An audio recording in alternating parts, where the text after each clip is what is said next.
Les habla el profesor Carlos Enrique Cardoso. Estamos aquí desde Uniminuto Zipaquirá. Hoy quiero conversar o comentarles sobre un tema muy interesante para la comunidad y es el relacionado con la declaración de renta a personas naturales, teniendo en cuenta que ya se nos acercan las fechas, estamos a 3 meses de empezar los procesos. De acuerdo al último dígito del número de la cédula de cada persona, pues así será el proceso de presentación. Empecemos por lo básico, que es comprender qué es la declaración de renta y para qué sirve la declaración de renta. En términos muy prácticos, la declaración de renta es un informe que algunas personas tienen que presentar ante la DIAN en el que se relacionan sus ingresos, sus bienes, sus deudas y su patrimonio. ¿Correcto? La intención básica de este informe, a partir de lo que propone la DIAN, es que las personas hagamos una presentación y una declaración de nuestra capacidad económica real, formalmente hablando, ¿correcto? Eso en cuanto a lo que es la declaración de renta, realmente no es muy complejo el tema y para lo que sirve, que a veces como que no tenemos claro para qué o por qué nos toca declarar.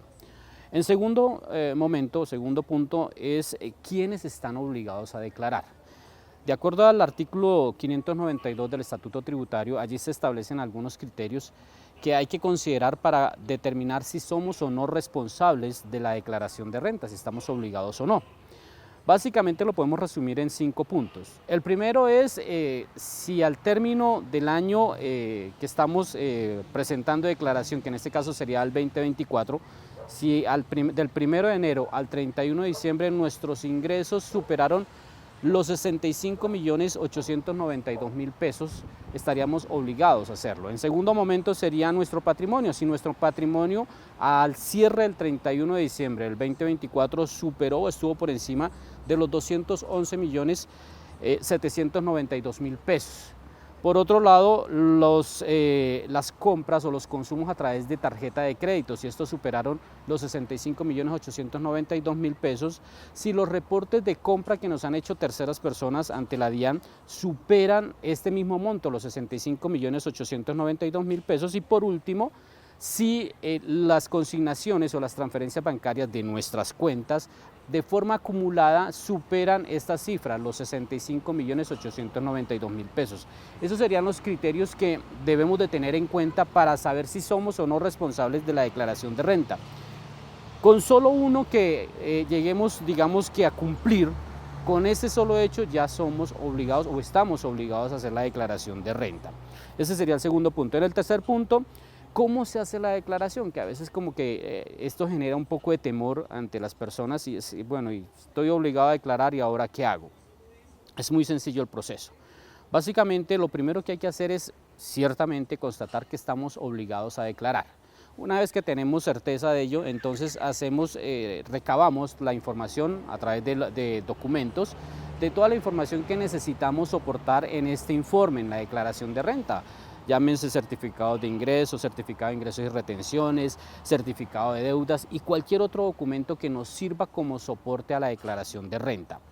Una vez que tenemos estos documentos, nos dirigimos a la página de la DIAN. Si nunca hemos hecho el proceso, pues lo hacemos por primera vez, hacemos el registro de usuario como persona natural. Es muy sencillo, no toma más de 5 minutos, es muy fácil el proceso, es seguir el paso a paso que nos indica la página.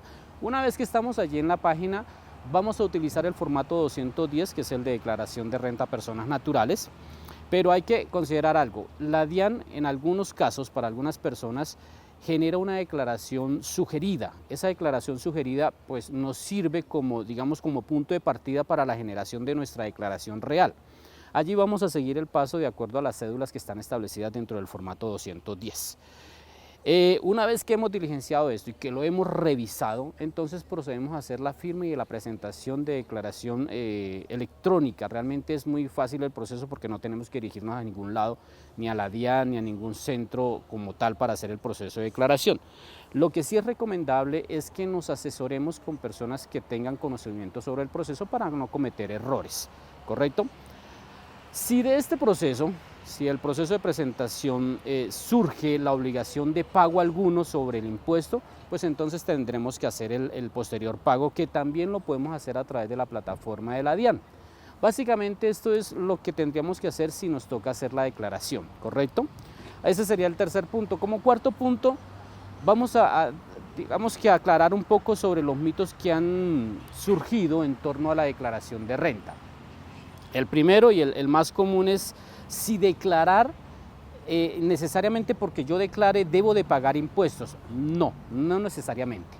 ¿Correcto? Recuerden que el objetivo de la DIAN es que las personas, el común de las personas, los contribuyentes, podamos declarar nuestra capacidad económica formal, ¿correcto?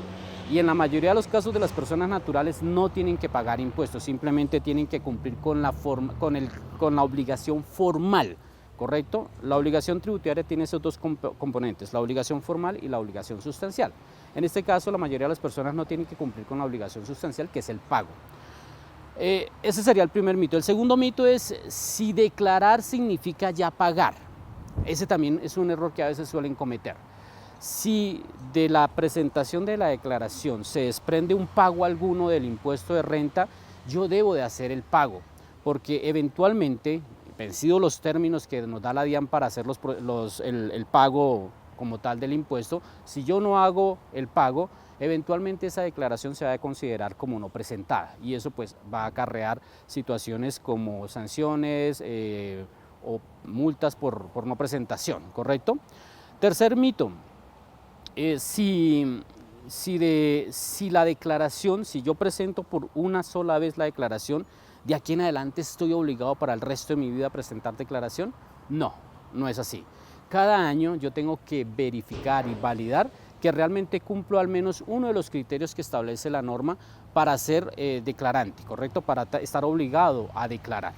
Básicamente esos son digamos que los mitos más recurrentes que más se escuchan y que a veces llevan a cometer imprudencias o errores en cuanto a no presentar o presentar erróneamente la información o interpretarla como no es.